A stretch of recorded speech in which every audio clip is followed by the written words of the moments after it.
Assalamualaikum, selamat pagi. Kembali bersama kami di Malaysia hari ini. Apa khabar semua? Kita kembali bersiaran.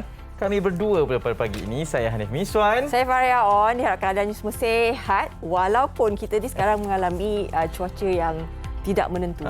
Kan? Sekarang ni kan baru bulan 9. Tapi dah mendapat taburan hujan yang banyak juga kan. Tak tentu, sekejap panas. Semalam rasa panas sikit. Lepas tu tiba-tiba satu hari hujan je lebat kan. Jadi itu antara cabaran kita hari inilah.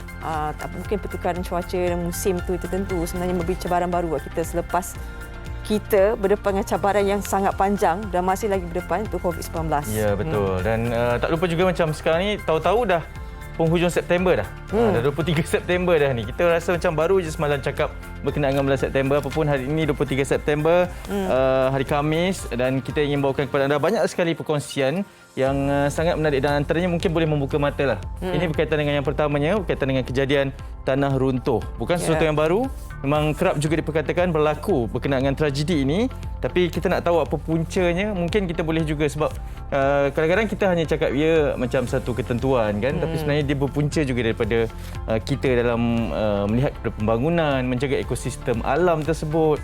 Jadi hari ini kita nak bincangkan sedikit berkaitan perkara tersebut. Ya, dan kita juga akan bawa laporan sedikit laporan terkini sebenarnya wartawan MHI ke lokasi kejadian di Kemensahat di mana telah diwatakan sebagai kawasan bencana kan. Jadi kita nanti juga akan mempericikan lagi berkenaan dengan isu ini. Dan lepas itu juga kita ada bersantai sekejap berkenaan dengan ini kebun. Semalam kita dah bawa yang kelainan lain kan. Ini kelainannya kebun yang unik lah. Maksudnya kita bujang. Bujang. Orang bujang ada ke? Ada. Ini diusahakan oleh orang bujang lah. Tak, sebab selalunya kan orang bujang ni dia macam malas sikit nak berkebun. Tapi sebab dia bujang lah, dia rajin. Sebab dia bujang ni rajin. Baik, nanti kita nak tengok sejauh mana orang bujang ni rajin berkebun. Ini orang bujang ya. Syafina Sweep yang membawakan laman kebunnya bercucuk tanam dan juga mengusahakan pelbagai lah sayuran, tumbuhan juga yang diusahakan di situ. Jadi kita nak bawakan sedikit nanti. Ini adalah cara-cara dia juga. Kalau saya rasa jenis tanah tu sama je semua. Rupanya dia berbeza Lebih istimewanya kalau misalnya si bujang itu pandai memasak kan. Dia pandai berkebun, pandai memasak, maknanya dia boleh ambil je apa yang ditanam tu, pergi ke belakang tu ambil masak kan. Dan nanti kita akan bawakan juga perkembangan terbaru Amira Osman. Katanya ada lagu baru kan? Tragedi juga. Tragedi. Itu buatangan terbarunya. Jadi kita akan berkongsi bersama dengan beliau nanti. Tapi banyak juga perkongsian akan kami bawakan sekarang. Dan dalam masa yang sama sebelum kita berkongsi juga, semalam dilaporkan juga berkaitan dengan antara kes yang tertinggi dari sudut kematian. Catatan statistik COVID-19. Angkanya memang cukup besar iaitu 487 kes yang dicatatkan dan angka itu meletakkan Malaysia secara globalnya tempat kelima selepas daripada US, Brazil, lepas tu kita ada Mexico dan juga Rusia. Mencatatkan kes kematian yang tertinggi dan ini mungkin sedikit gambaran bagaimana realiti sekarang dalam kita mengejar kepada usaha untuk pelan pemulihan negara dalam fasa-fasa yang telah pun dibentangkan dan akan dilaksanakan nanti. Tapi dalam sama kita masih lagi berjuang dengan jumlah kes masih lagi belasan ribu. Dan Selangor juga, Lembah Kelang juga kembali mencatatkan antara kes yang tinggi juga pada ketika ini. Jadi berhati-hatilah. Tapi dalam masa yang sama ada perkara yang baik juga kan. Kita dah 80% vaksinasi. Kadar vaksinasi orang dewasa kan. Dan nanti kalau kita mencatatkan 90% kadar vaksinasi orang dewasa, maka akan berlakunya merentas negeri itu. Jadi kita sama-sama bekerjasama untuk memastikan kadar vaksinasi orang dewasa sekarang dicatatkan 90%. Sebab sekarang ni kan vaksinasi remaja. Setakat semalam telah mencatatkan lebih daripada 400,000 para pelajar telah pun mendapat dos pertama vaksin mereka. Tapi saya nak tunjukkan juga dengan kadar peratusan yang semakin tinggi, dengan kita juga semakin cepat kan. Mungkin ramai semakin kita terlupa sebab saya pun dah tak pernah nampak ni berkenaan dengan petugas biasa hadapan kita. Ini semua adalah hasil daripada mereka sebenarnya tahu. Kadang-kadang kita dah loose sikit dah sekarang ni, kita dah longgarkan banyak perkara sekarang kan. Tapi mereka masih lagi berusaha. Ada juga yang pergi reach out program tu, itu yang sangat hebat lah bagi saya. Pergi rumah ke rumah membawa bekalan vaksin tu. Kadang-kadang ada satu perkongsian dari kawan saya, mereka ini dihalau tau. Kerana ada yang masih lagi enggan menerima. Tapi dengan budi bicara, mereka berbicara cakap kenapa pentingnya vaksin, mereka cuba fahamkan. Mereka tak perlu pun buat macam tu. Tapi mereka tahu itu tanggungjawab. Jadi terima kasih banyak-banyak kerana terus berusaha keras untuk menjadikan Malaysia ni negara yang selamat lah sekarang. bercakap berkenaan dengan barisan hadapan, sebenarnya diri kita pun sekarang ini adalah barisan hadapan sebab kita berjuang bagaimana kita nak meneruskan kelangsungan hidup kita. Kan dalam keadaan yang penuh mencabar sebab ramai terkesan dengan COVID-19 ini. Kita nak kongsikan satu inspirasi. Seorang ibu kepada 5 orang anak sekarang ini, tapi sekarang sedang mengandungkan anak yang ke-6. Tengah mengandung, jadi beliau ni nak membantu suami. Jadi dalam keadaan sebegitu, syarat cari kerja dan sekarang jadi antara pemandu bas tunggal wanita. Ini di mana Di Perlis. Ini salah satu negeri yang kalau boleh merentas negeri saya nak pergi sana juga. Jadi kita nak saksikan berkaitan dengan satu inspirasi ini berkenaan dengan pemandu bas wanita tunggal di Perlis.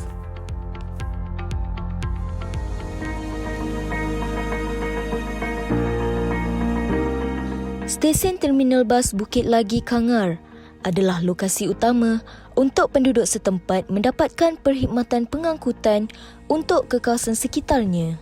Di mana-mana stesen atau terminal bas, kesemua pemandu bas kebiasaannya adalah lelaki. Tetapi, berbeza di sini apabila seorang daripadanya adalah wanita. Nur Diana Mat Rakzi, 34 tahun, memulakan rutin harian keluar dari rumahnya di Alustar pada awal pagi ke Terminal Bas Bukit Lagi Kangar untuk melakukan tugasnya.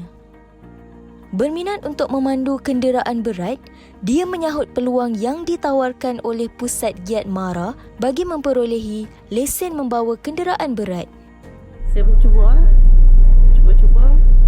Dalam masa tempoh latihan tu, dia ada buat interview untuk Mara Liner ambil driver kan. Saya pun join interview. Rezeki dapat suami Zain, saya kerja. Tugasan pertama yang dilakukan Nur Diana ialah membawa bas dari stesen bas Kangar ke kawasan Panggau yang jaraknya sekitar 4.5 km. Selain daripada cabaran memandu bas mengikut keadaan fizikal jalan, dia juga perlu berwaspada soal keselamatan memandu bas bersendirian di laluan sunyi seperti ke padang besar, terutama pada waktu malam. Kadangkala, untuk perjalanan terakhir pada hari berkenaan, hanya ada seorang sahaja penumpang lelaki atau warga asing yang akan menaiki bas dan situasi itu juga agak mendebarkan baginya. Selalu kalau bercakap gula-gula ni, trip paling awal mula di sinilah. Untuk trip ni memang mula di sini, pukul 6 dah kena keluar lah sepatutnya daripada depo kan. Sampai sini sunyi lah sikit, takut lah juga, tapi gagah jugalah. Beranikan diri juga, macam padang besar kan. Trip last kalau 7.30 daripada Kangar, kita naik pergi ke padang besar kan. Situ laluan dia kan sunyi sikit malam, terpaksa juga. Seorang ibu yang kini hamil 5 bulan bagi anak ke-6, Nur Diana tidak betah untuk duduk di rumah. Sebaliknya, dia ingin keluar daripada kepompong sebagai suri rumah untuk menjadi pemandu bas henti-henti di Perlis. Mempunyai 5 anak yang berusia daripada 5 hingga 10 tahun, ia adalah satu keputusan yang drastik yang perlu diambil oleh Nur Diana bagi membantu suami menambah pendapatan di samping mengurangkan beban kewangan keluarga. Sebagai pemandu bas wanita tunggal MyBus Perlis, Nur Diana bertuah kerana suaminya, Nur Mozid Akbar 35, merestui keputusannya. Dia turut bersyukur kerana kesemua anaknya memahami pekerjaan yang harus dilakukan. Biasa saya anak amai. So bila seorang je ni dia agak ni juga lah kan. So bila ada peluang, saya tanya dia kata okey, selagi tak langgar atas, alhamdulillah dia bagi saya pun. Sementara itu, pengurus MyBus Kangar Wan Nur Alam Shah Wan Abdullah memaklumkan pada mula pengambilan, dia rasa ragu-ragu dengan kemampuan wanita untuk menjadi pemandu bas. Namun dengan komitmen Nur Diana, dia mengakui kehebatan dan keberanian yang ditunjukkan oleh wanita kental itu bagi membuktikan pemandu wanita juga sebaris dengan lelaki. Saya mengambil pemandu wanita ni sebab dia memang berkaliber. Saya nampak dulu bahasa dulu dia ada, bukan setakat berkaliber, kita ada bagi kursus pada bersama dengan Giat Mara. Di situ dia memang lulus dalam dari segi pemanduan, dari segi apa, dari segi kita keperluan untuk memandu bas. Itulah tujuan itulah. Saya itu saya percaya. Kerana kehebatan dia tu berarti dia dipanggil oleh pihak MyBus untuk menjadi pemandu MyBus. Kemampuan serta keberanian Nurdiana turut menarik perhatian Pengarah Jabatan Pengangkutan Jalan Perlis, Fatimah Muhammad Alipia, yang teringin mencuba menaiki bas yang dipandu wanita besi ini. Pemandu wanita ni mungkin ada yang takut kot naik bas yang pemandunya wanita. Saya tak pastilah, tu mungkin di Perlis ni yang saya nampak satu tu je lah. Dan yang kita buat ni lebih pada advokasi keselamatan jalan raya lah.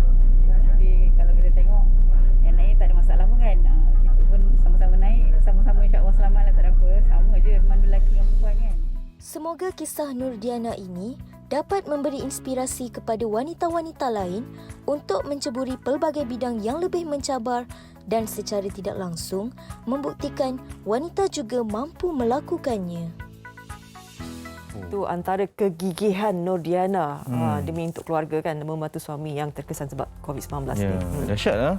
Bukan mudah kan kalau nak bawa orang saja dengan kenderaan awam, kena ambil lesen kan, dengan jalan, dengan cabarannya lagi. Jadi tahniah kita ucapkan, apapun semoga dipermudahkanlah segala urusan ni. Itu yang paling penting sekarang ini. Okey. Baik, kita ada nak diwarakan berkenaan dengan Hot FM Roda dan Ringgit. Wow, Roda dan Ringgit Hot FM. Grand finale Hot FM Roda dan Ringgit. Siapakah yang bakal bawa pulang sebuah kereta? Saksikan Facebook Live Hot FM pada 25 September ini bermula 3 petang. Dan juga saksikan persembahan hebat daripada Dollar, Wani Hasrita dan Nit G. Info lanjut di www.hotfm.audio. Rajin. Suka awak suka nulis cakap kumpulan Dollar tu. Oh, terus. Mesti ingat diorang datang. Bila nak datang lagi? Wajah mereka sudah terpampang di billboard New York tau. Jangan main. Okey, selepas ini kita nak berbincang banyak lagi perkara menarik, antaranya berkaitan dengan kejadian tanah runtuh. Jadi kita nak berteriak seketika. Teruskan bersama kami di Malaysia hari ini.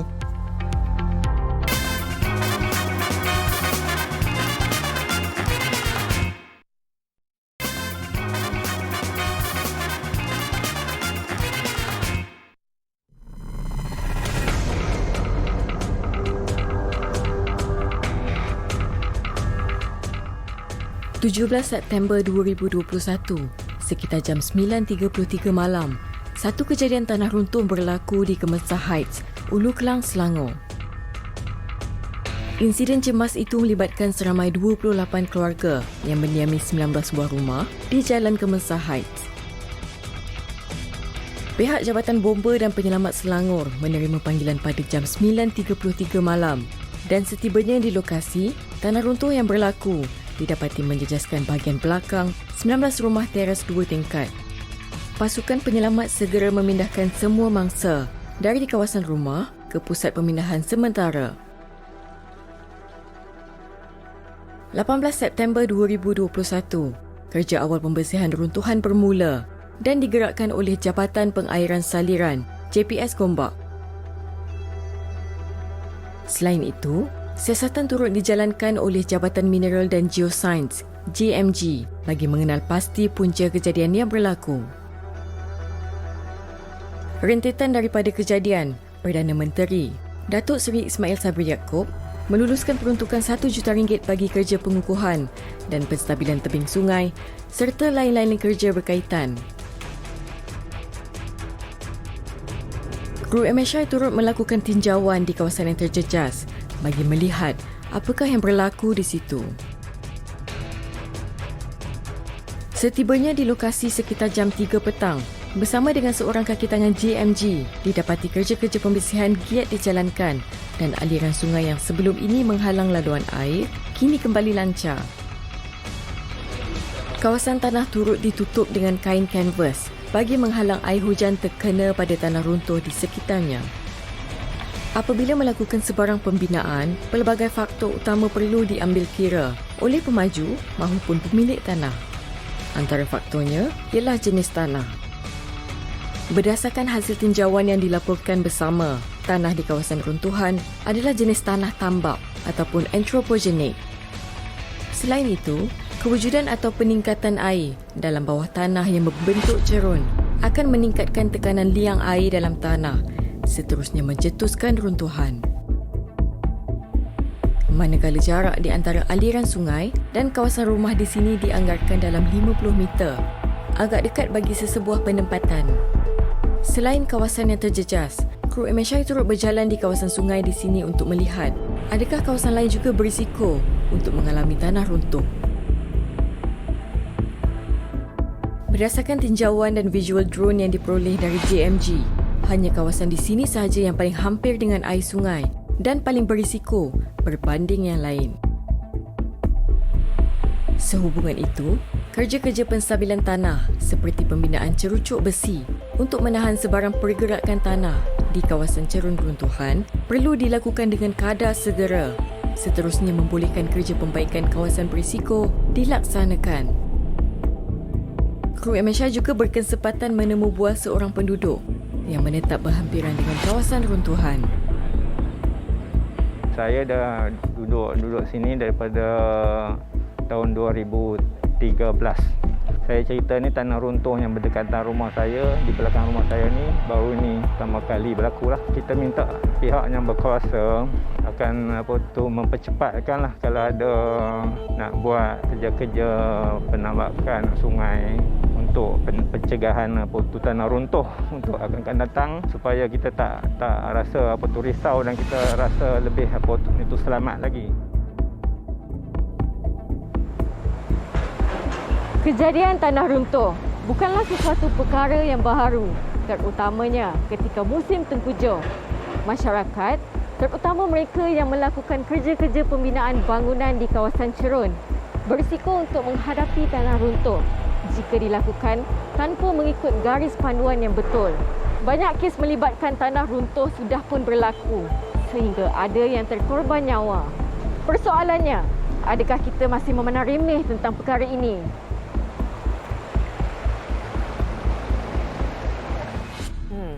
Adakah kita masih memandang remeh sebab kadang-kadang kita rasa macam tak akan berlaku pada kita kan. Jadi hari ini kita akan mencungkil dan membawa topik ini untuk membawa kepada pemahaman kita sendirilah. Sebab antara yang saya tertarik daripada bingkisan kita tengok tadi, antara yang dikongsikan juga adalah berkaitan dengan pemandangan kan. Sekiranya tanah runtuh itu tidak berlaku, kita akan memujilah macam kawasan cantik. Tapi apabila berlaku, baru kita tahu bahawa ada risiko juga. Jadi kita nak bersama dengan Haji Hishamuddin Termidi, Ketua Pengarah Jabatan Mineral dan Geosains Malaysia dari JMG. Assalamualaikum, apa khabar? Selamat pagi. Waalaikumsalam warahmatullahi wabarakatuh. Tuan Haji telah pun menyaksikan juga paparan tadi kan berkenaan dengan tragedi tanah runtuh di Kemensahat. Baik, pastinya kita sebelum ini pun dah dengar juga ada kes-kes yang lain tanah runtuh berlaku di negara kita. Sebenarnya apakah punca utama yang menyebabkan kepada tragedi seperti ini, tanah runtuh ini, Tuan Haji? Terima kasih. Bismillahirrahmanirrahim. Assalamualaikum warahmatullahi wabarakatuh dan salam sejahtera. Sebelum saya menjawab soalan tersebut, izinkan saya mengucapkan ribuan terima kasih kepada TV3 khasnya dan juga kepada Malaysia hari inilah kerana sudi menjemput JMG untuk berkongsi sedikit maklumat mengenai tanah runtuh. Berbalik kepada soalan punca utama tanah runtuh berlaku tu, saya ingin menjelaskan apa itu tanah runtuh dahulu. Tanah runtuh ialah satu bentuk bencana geologi, boleh ditakrifkan sebagai gelongsoran tanah atau pergerakan tanah dari satu kedudukan yang tidak stabil, biasanya dari tempat yang tinggi ke tempat yang rendah mengikut cerun disebabkan oleh tarikan graviti. Dan ia boleh berlaku secara pantas atau perlahan. Punca utama tanah runtuh ni boleh disebabkan oleh faktor semula jadi ataupun faktor bukan semula jadi atau kedua-duanya sekali. Faktor semula jadi yang menjadi sebab ialah seperti keadaan geologi itu sendiri, seperti kelemahan batuan atau tanah itu sendiri. Kemudian kita ada geomorfologi ataupun rupa bentuk bumi seperti cerun yang tidak stabil, curam. Di samping itu, faktor semula jadi lain yang mencetus tanah runtuh ialah seperti curahan hujan yang berlebihan dan gempa bumi. Selain daripada faktor semula jadi, kita ada juga faktor bukan semula jadi ataupun faktor yang disebabkan oleh perbuatan manusia, seperti kelemahan reka bentuk atau kejuruteraan, penebangan hutan, penggondolan bukit dan juga kekurangan penyelenggaraan seperti longkang yang tersumbat, saliran yang tidak berfungsi dengan baik yang boleh menyebabkan tanah.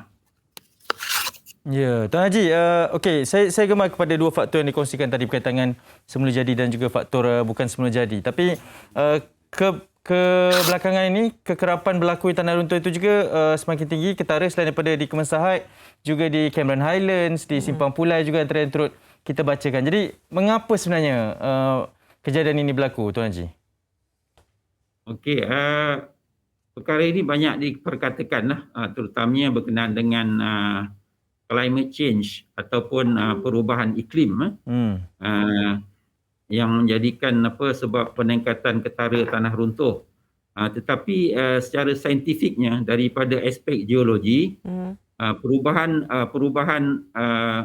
seperti musim kering dan musim hujan yang ekstrim yang berulang-ulang dan tidak menentu boleh menyebabkan berlakunya gangguan kepada proses pembentukan bumi ataupun geopomologi itu, seperti proses lulu hawa ataupun weathering dan juga aging effects kepada bumi ataupun bahan geologi itulah, di mana ia boleh menyebabkan hakisan dan ketidakstabilan cerun yang mencetus kepada tanah runtuh tersebut. Dan kawasannya bagaimana sebenarnya kan berisiko untuk mengalami tanah runtuh sebegini? Biasanya kawasan di lereng bukit yang berkecerunan 25 darjah ke atas dan kawasan penempatan yang berdekatan lembangan sungai yang mempunyai potensi risiko untuk hakisan tebing, dan kawasan-kawasan yang dikategorikan sebagai kawasan sensitif alam sekitar ataupun kesat seperti kawasan bukit, tanah tinggi, bekas bumbung, keadaan air dan juga tempat pelupusan sisa pepejal serta tanah gambut. Ya, Tuan Haji mengambil contoh di Kemensahat sini 19 rumah teres 2 tingkat didiami 28 keluarga terjejas susulan kejadian tanah runtuh ni. Kita faham macam Tuan Haji cakap ada beberapa kawasan yang mempunyai risikonya, tapi ada juga pembangunan yang dilakukan, perumahan yang dilakukan juga. Jadi sebenarnya Tuan Haji, kalaulah pembangunan itu dilakukan mengikut garis panduan yang betul, sepatutnya tiada masalah. Tapi apa sebenarnya garis panduan yang perlu diadakan, yang perlu dipatuhi dan juga dalam untuk kita bersama-sama supaya tidak berlaku kejadian sebegini, Tuan Haji? Berkaitan dengan garis panduan, pihak berkuasa tempatan telah mengadakan garis panduan tertentu bagi pembinaan di lereng-lereng bukit ataupun di kawasan tanah tinggi. Garis panduan tersebut sudah semestinya mengambil kira input-input teknikal daripada jabatan-jabatan yang berkaitan. Di samping itu, bagi kawasan yang berkecerunan melebihi 25 darjah ataupun dikategorikan sebagai kelas 2, ia perlu kelas 3, ia perlu mendapat kelulusan EIA terlebih dahulu. Baik. Selalunya kebiasaan kita tahu kan tanah runtuh ini berlaku secara tiba-tiba, tapi melalui kajian Jabatan Mineral dan juga Geosains Malaysia, adakah kalaulah penduduk-penduduk dicerun kan, ada tak tanda-tanda awal akan berlakunya tanah runtuh sebegini? Okey, sememangnya ada. Sekiranya kalau kita tinggal atau kita duduk di kawasan berhampiran cerun atau lereng bukit, tanda-tanda awal yang kita boleh kenal pasti ialah dengan kita melihat keadaan sekeliling kita, seperti pada permukaan cerun itu sendiri, pada jalan atau laluan yang kita sering lalui, harta rumah kita sendiri kita boleh tengok tanda-tanda seperti kalau kita terdapat ada rekahan baru. Itu macam pada permukaan cerun. Dan kalau dah ada rekahan lama, kita tengok adakah rekahan lama itu membesar atau dia semakin melebar. Sekiranya pada rumah kita boleh tengok rekahan pada struktur rumah tu seperti dekat lantai, dekat dinding, dekat bumbung. Kadang-kadang kita punya tingkap pun kadang-kadang bila kita tutup dia tak tutup dengan dengan betul, ketat ke macam mana. Itu mungkin ada tanda-tanda lah. Selain daripada tu kehadiran air pada permukaan cerun ke atau kaki cerun lah, terutamanya kehadiran air yang baru lah. Contoh macam kalau dia keruh ke berwarna tu, itu pun mungkin berlaku ada hakisan tanah dan juga pergerakan tanah lah. Dan yang kita boleh nampak dengan jelas seperti pokok-pokok ataupun kalau kita ada pagar, kita tengok sama ada ia condong ke ataupun tombang. Itu juga merupakan tanda-tanda tanah runtuh lah. Dan yang paling mudah juga kita tengok paip air. Kalau paip air kita pecah mungkin ada pergerakan tanah. Jadi ada tanda tersebut tu semua menunjukkan kemungkinan ada pergerakan tanah yang berlaku lah. Ya, sebenarnya kita perlu cakna juga lah kan berkaitan dengan tanda-tanda ni sekiranya kita berada di kawasan yang berisiko. Tuan Haji, mungkin yang terakhirnya kalau boleh berikan sedikit pesanan, nasihat kepada kita semua termasuk mereka yang mungkin berada dalam kawasan kejiranan ataupun kediaman yang berisiko ni, Tuan Haji, silakan. Sebagai panduan untuk semua rakyat Malaysia mengenai bahaya tanah runtuh ni, JMG menasihatkanlah orang ramai yang berada di kawasan berisiko seperti kawasan penempatan yang bercerun dan berhampiran sungai serta laluan di lereng bukit supaya peka dan bersiap siaga ataupun ready dengan keadaan sekeliling, terutamanya ketika hujan yang berterusan dan jika terdapatnya tanda-tanda awal berlakunya kejadian tanah runtuh seperti yang telah disebutkan tadilah. Baik. Terima kasih banyak-banyak Tuan Haji di atas perkongsian ni, ya. Moga-moga apa informasi ni juga informasi yang baru kan, sekurang-kurangnya kita boleh tahu sakna tentang apa yang berlaku. Terima kasih sangat Tuan Haji. Itu Tuan Haji Hishamuddin Termedi, merupakan Ketua Pengarah Jabatan Mineral dan Geosains Malaysia. Ya, okey, itu sedikit informasi kepada kita semua. Maklumlah ambil berat untuk kita mengelakkan daripada sebarang kejadian tidak diingini berlaku. Nak berteriak seketika sekali lagi. Sekembali nanti kita bawakan sedikit nak tengok-tengok juga apa yang akan dibawakan di Parlimen kan. Banyak katanya penggulungan nanti akan dilaksanakan. Baik, lepas tu nanti ada kebun bujang ni. Kebun bujang dari orang bujang yang menarik. Okey, kita berteriak seketika terus bersama kami di MHI.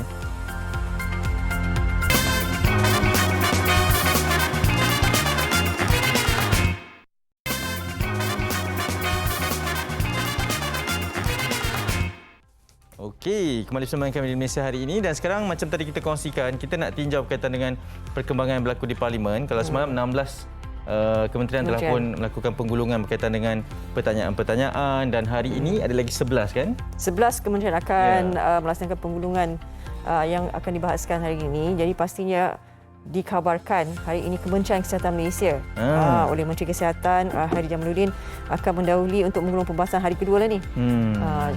Sekarang ini tertumpunya Kementerian Kesihatan Malaysia untuk mengetahui bagaimana apa lagi cara untuk mengedepani COVID-19 ini, pastinya khas untuk rakyat lah kan? Ya, betul. Dan dengan sidang Dewan Rakyat kali ini jadual berlangsung selama 17 hari dari 13 September hingga 12 Oktober dan baru saja dibuka sebenarnya bermula pada 10 pagi ini. Jadi akan ada satu sesi yang panjang lah pada hari ini juga, termasuklah pertanyaan, penggulungan daripada 11 kementerian yang akan membincangkan ataupun berkaitan dengan perbahasan titah diraja oleh 91 wakil rakyat pembangkang dan penyokong kerajaan. Kalau tengok kat sini di Parlimen Malaysia, Instagramnya turut dikongsikan antara aturan dalam Dewan Rakyat nanti, aturan urusan mesyuarat ada 27 perkara yang akan dibahaskan nanti. Baik, Dan juga kita nak kongsi berkenaan dengan SOP yang telah dimaklumkan semalam kan. Hari ini, 23 September. Penting ni. Penting ni. Ini sangat penting. Saya rasa antara yang pentingnya ialah bila kata stesen minyak, kan, pengoperasian, keseragaman pengoperasian itu. Stesen minyak, restoran, kedai makan, kedai serba nikah. Itu bila dah boleh buka 6 pagi hingga 12 malam, alhamdulillah. Sangat penting lah sebab kadang-kadang kita macam terlupa kan bila nak balik. Awak lah kan. Saya pernah berlaku sekali. Balik malam. Kedai semua dah tutup, sebenarnya tutup. Sampai-sampai rumah ngam-ngam je sampai. Nasib baik diselamatkan. Okey, dan ini antara yang SOP juga di mana warga asing yang tiba di pintu masuk negara perlu menunggu terlebih dahulu untuk melakukan ujian RTK PCR tersebut, menanggung kos yang telah pun diberikan. Okey, ada beberapa SOP lah, antaranya juga rentas negeri. Kalau 90% lah kadar vaksinasi. Dan juga 1 Oktober nanti. Banyak juga aktiviti lah. Snorkeling, scuba, semua. Zoo. Aquarium semua. Aquarium apa? Okey. Ada pokok. Tiba-tiba pokok berjalan. Baik. Kita dah bercakap berkenaan dengan kebun bujang ni lah. Okey. Personality. Jadi, suka berkebun kan. Ni apa nama pokoknya? Ada 2 rumah kita ni. Saya dah diberitahu ni. Apa? Ketumbar Jawa. Okey. Ambil sikit Dia petik Bismillah. Bismillah katanya. Ambil sikit, gosok-gosok. Lepas tu dia bau. Kuatnya bau dia. Cuba bau. Okay, ini ketumbar apa? Ketumbar Jawa. Masak Jawa. apa sedap ni? Hebat. Alamak, masuk sini pula. Memang awak bau sampai ke sudah tadi. Okey, kita nak saksikan terlebih dahulu bagaimana dengan laman kebun bujang Nilai ini. Baik.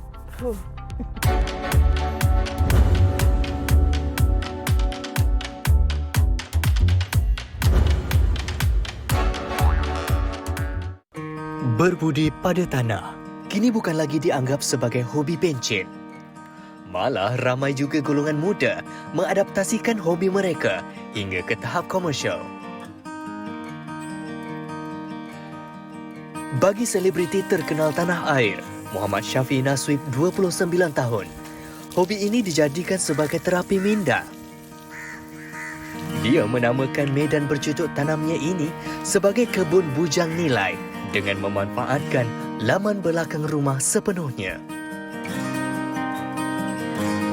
Terletak di Nilai Negeri Sembilan, anak jati kelahiran Selangor ini lebih cenderung untuk menanam tanaman jenis herba dan sayuran berbanding tanaman hiasan yang lain.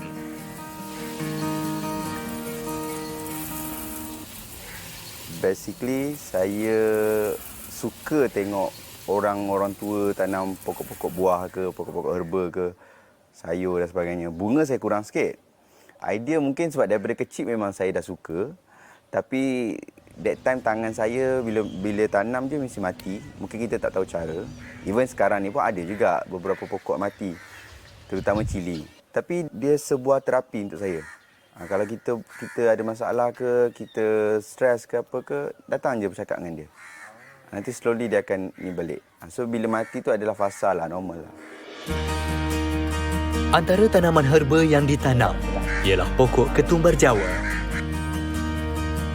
Selain bentuk daun yang berbeza daripada ketumbar biasa, aroma dan rasanya masih sama dan boleh digunakan dalam masakan. Hari ini Syafiee akan memindahkan anak pokok kepada pasu yang lebih besar.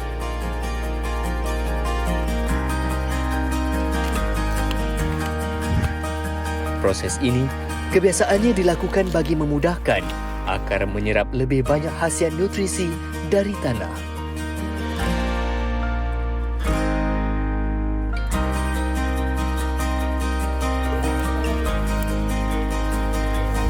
Menurut Syafiee, pokok yang ditanam memerlukan belayan dan perhatian yang secukupnya.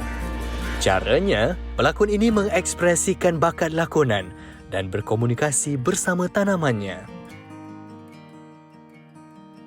Saya kadang pukul 5 petang, saya sembang-sembang dengan diorang sampai maghrib, saya stop jap, pukul 8.30 saya borak lagi sampai pukul 1 pagi. 8:30 malam sampai pukul 1 pagi. Duduklah bercakap, pegang-pegang seorang-seorang. Lepas tu cakap jangan mengajuk Nanti abang nak kerja nanti kena kuat, imunisasi kena kuat. Barang-barang abang dah siap dah, sepida, baju awak apa semua makanan kan. Bagi tahulah supaya dia orang faham. Lagi satu pokok kena tahu dia ada stres dia. Contoh kalau kita pergi beli anak pokok kat nursery ke apa, balik kita kalau boleh lah. Jangan tanam terus. Ada pokok yang tahan lasak, ada pokok yang tak tahan lasak. So kalaunya saya akan biar dalam 2-3 hari anak pokok tu. Biar dia dah suai kan, orang kata apa. Dah adapt dengan keadaan sekeliling, baru saya masukkan dalam pasu atau dalam tanah. Kebun yang mempunyai lebih dari 60 jenis tanaman ini mengambil kira-kira RM10,000 perbelanjaan bagi keseluruhan pokok yang dibeli termasuk pasu dan perkakasan yang lain. Walau bagaimanapun, penjagaan dari segi baja mampu mencecah hingga RM200 sebulan. Kos ini bukanlah ukurannya, tetapi apabila usaha membuahkan hasil, tahap kesabaran dan segala lelah di jiwa terjawab melalui tanaman yang mampu dituai dengan baik, sekaligus membawa nilai komersial kepada setiap titik peluh yang dicurahkan selama ini. InsyaAllah lah, kalau mana tahu tiba-tiba ada one fine day, tiba-tiba ada nursery ke, ada boleh buat kafe ke kan, daripada segregasi yang orang boleh beli barang dapur kat situ, lepas tu masak kat rumah. Jadi prosesnya lebih organik, lebih sihat. Tak ada lah orang kata chemical racun dan sebagainya kan.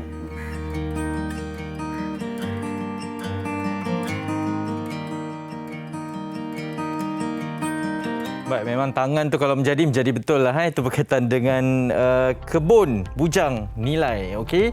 Dan kita nak kongsikan sekarang ini berkaitan dengan satu lagi bingkisan ataupun perkongsian, iaitu beli kebahagiaan melalui infak, dan kita saksikan terlebih dahulu bingkisan daripada Yayasan Ikhlas ini. Jangan kita biarkan pesakit yang miskin ini terus sengsara, kecewa dan putus harapan. Saat ini, mereka tak mampu untuk membeli peralatan sokongan dan ubat-ubatan yang mereka perlukan. Ayuh kita menyumbang kepada kempen Bantu Pesakit Sihat oleh Yayasan Ikhlas untuk membantu mereka. Ya, ini dia kempen Bantu Pesakit Sihat daripada Yayasan Ikhlas. Untuk penerangan lebih lanjut, kita ingin bersama dengan Ustaz Syed Nur Hisham, pendawah selebriti bersama dengan kita di panggilan video. Assalamualaikum, selamat pagi Ustaz. Waalaikumsalam warahmatullahi wabarakatuh. Ya, sihat ya Ustaz ya? Alhamdulillah, ya, alhamdulillah, Ustaz, syukur. Pastinya ramai yang tertanya berkaitan dengan kempen ini, iaitu untuk kempen membantu pesakit sihat ini. Mungkin Ustaz boleh kongsikan berkaitan dengan projek ini, silakan. Okey, Assalamualaikum warahmatullahi taala wabarakatuh. Alhamdulillah, wassalatu wassalamu ala Rasulillah wa ala alihi wa sahbihi wa man walah. Projek Bantu Pesakit Sihat.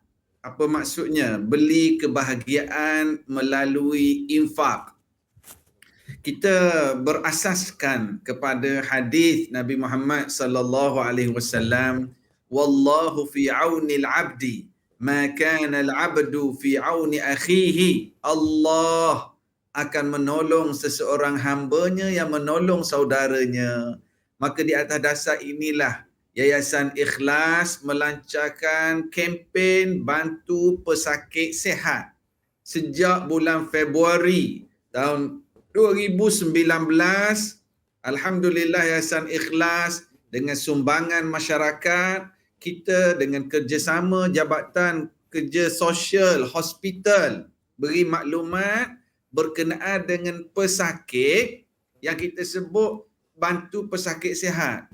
Para pesakit ini mereka melalui pembedahan, mereka ada rawatan di hospital, tetapi adanya keperluan rawatan susulan, keperluan khusus mereka seperti katil, seperti tilam yang khusus, dan ada kes ada anak-anak yang kena penyakit cerebral palsy. Kita terpaksa booking khusus wheelchair. Ni custom made mengikut keadaan tulang belakang, keadaan si anak itu. Alhamdulillah, dengan sumbangan orang ramai, Yayasan Ikhlas hadiahkan katil kepada macam katil hospital itulah, senang nak angkat, nak duduk. Ada yang bagi alat bantu pendengaran, alat bantu penglihatan, ada yang bagi tongkat. Alhamdulillah, ada yang menerima kaki palsu. Ini ambil masa sikit untuk custom lah, untuk booking kod dengan saiz. Alhamdulillah. Jadi sejak kempen ini pihak Yayasan Ikhlas sejak bulan Februari 2019 sudah ramai penerima yang menerima sumbangan daripada orang ramai ini. Jadi usaha ini kita nak terus ajak masyarakat. Tanda kita bersyukur kepada Allah, kita yang Allah Ta'ala beri kesihatan, kita yang Allah Ta'ala bagi rezeki, kita kongsikan rezeki tersebut. Kepada yang nak menyumbang, boleh print screen sekarang. Boleh print screen ataupun boleh ambil gambar. Ibu-ibu, ayah-ayah, atuk-atuk, nenek-nenek yang dikasihi sekalian, boleh ambil gambar di TV masing-masing, ada nombor akaun, ada nombor telefon, ada website, ada maklumat detail sumbangan dan usaha yang dilakukan oleh Yayasan Ikhlas ini. Ada satu keluarga, Arsyad Rifat dan Adam Yusof, 2 beradik terbaring, terlantar. Seorang umur tak sampai 2 tahun dan abangnya seorang lagi berumur 6 tahun. Allahu Akbar, diuji pasangan suami isteri ini. Alhamdulillah pihak Yayasan Ikhlas sumbangkan katil, ada seorang penyumbang saja bagi 1 katil. Dan kita juga bagi wheelchair yang kita custom made lah sesuai dengan adik Adam tadi. Subhanallah. Moga-moga apa yang kita buat ini Allah Subhanahu Wa Taala kurniakan kebahagiaan, Allah balas jasa kita. Kita mungkin tak kenal mereka, kita tak mampu nak pergi ke hospital cari pesakit-pesakit ini. Tetapi Yayasan Ikhlas menjadi pemudah cara untuk tolong uruskan. Jom sama-sama kita tunjukkan kesyukuran kita dengan menyumbang pada orang susah ni. Terima kasih. Ustaz, menarik sekali perkongsian yang diberikan. Mungkin sekali lagi Ustaz, dengan baki masa yang terluang ini, Ustaz boleh kongsikan bagaimana sebenarnya kalau penonton MSI ingin sama-sama membantu dalam kempen bantu pesakit sihat ni Ustaz, silakan. Subhanallah, yang penyumbang-penyumbang begitu ramai, pelbagai amount. Ada yang bagi 100, ada yang bagi 30, ada yang bagi 1 wheelchair, dia seorang sahaja. Dan yang mana ada berlaku apabila penerima ni meninggal dunia, katil pesakit tadi tu diwakafkan dan dikongsi pula kepada pesakit lain di kampung yang sama. Kita jemput para penonton, ambil gambar dulu kat TV masing-masing. Snap dulu gambar, ada nombor akaun, ada nombor telefon, sama-sama kita menyumbang, kita buat pelaburan akhirat. Bayangkan mereka dapat wheelchair, mereka dapat katil ini, mereka berdoa pada Allah, insya-Allah Allah Ta'ala perkenankan doa orang sakit ni. Ya, insya-Allah juga semoga dipermudahkan segala urusannya Ustaz. Terima kasih banyak-banyak kerana sudi bersama dengan kami dan insya-Allah semoga urusan ini dipermudahkan dan lebih ramai yang sama-sama membantu dan untuk beli kebahagiaan melalui infak. Terima kasih Ustaz. Yes. Ya, baik Ustaz Syed Isnur Hisham, pendakwa selebriti bersama dengan kita berkaitan dengan kempen beli kebahagiaan melalui infak ini, jadi boleh kita bersama-sama. Okey, kita nak berteriak seketika sekali lagi kerana selepas ini tragedi daripada Amira Osman akan kami bawakan. Jangan ke mana.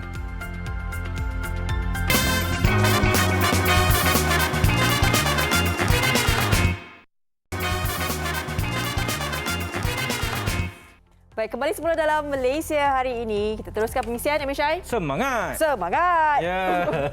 Okey, kita nak teruskan bersama dengan tragedi. Apa pula tragedi yang ingin dibawakan oleh Amira Osman ini?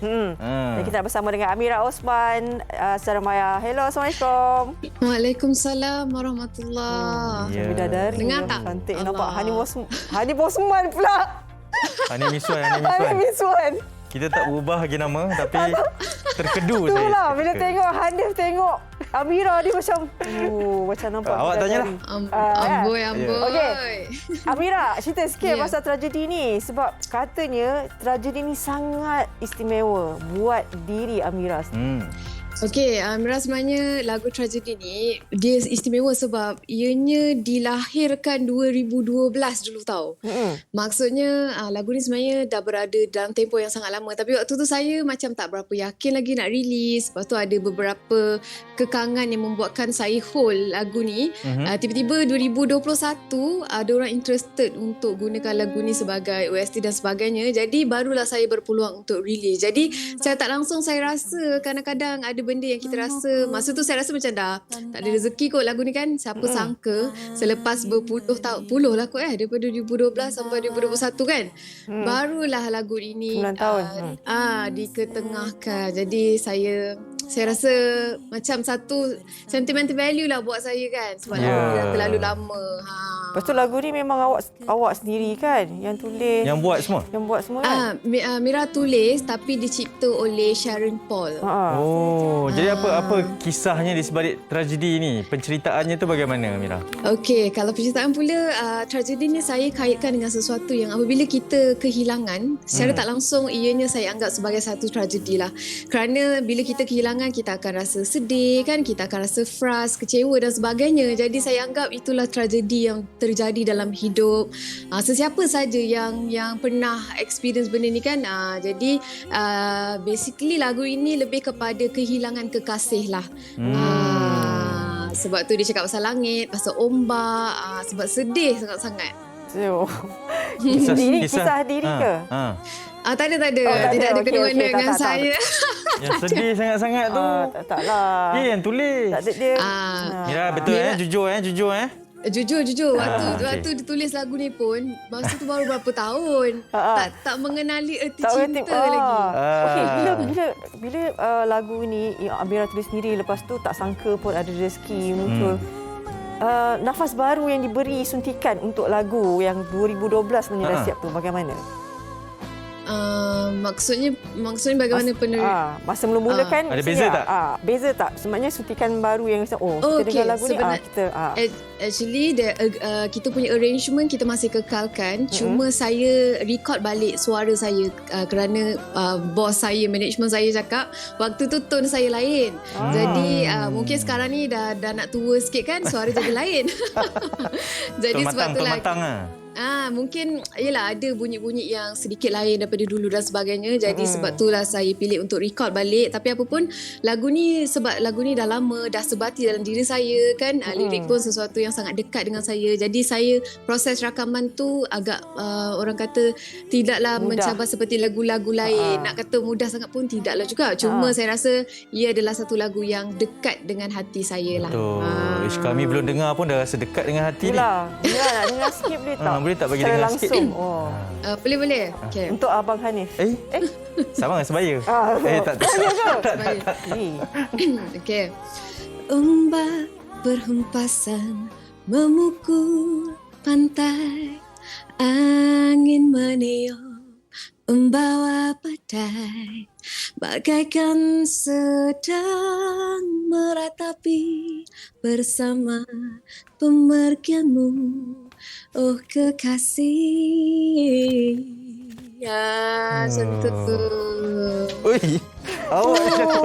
Dia punya sebab bila Amira sebelah Tuhan kan dia memang kena gelak lah. Kena gelak.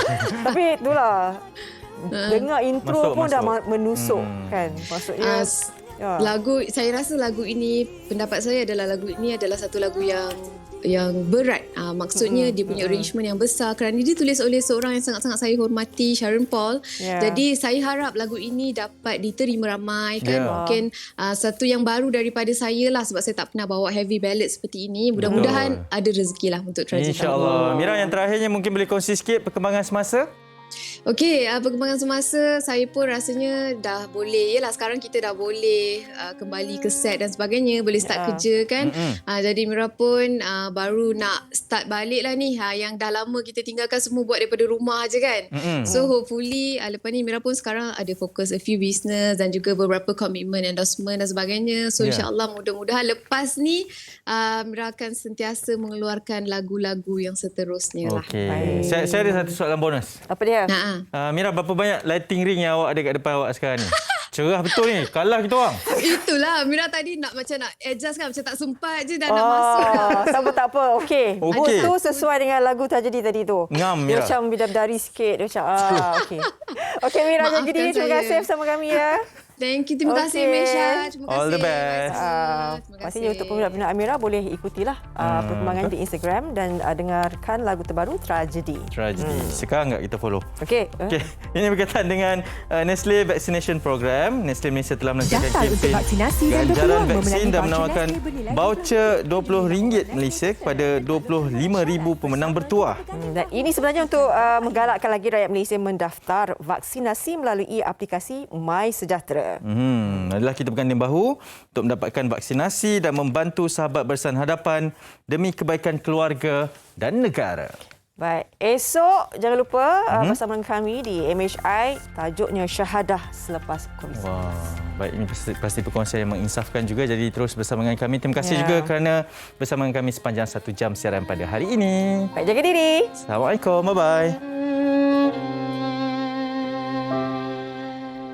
Ombak berhempasan memukul pantai, angin meniup membawa badai, bagaikan sedang meratapi bersama pemergianmu, oh kekasih. Mungkin tertulis sejak azali, kau kini pergi jauh dariku, tidak bisa lagi aku dakapi, telah tiada, oh kekasih.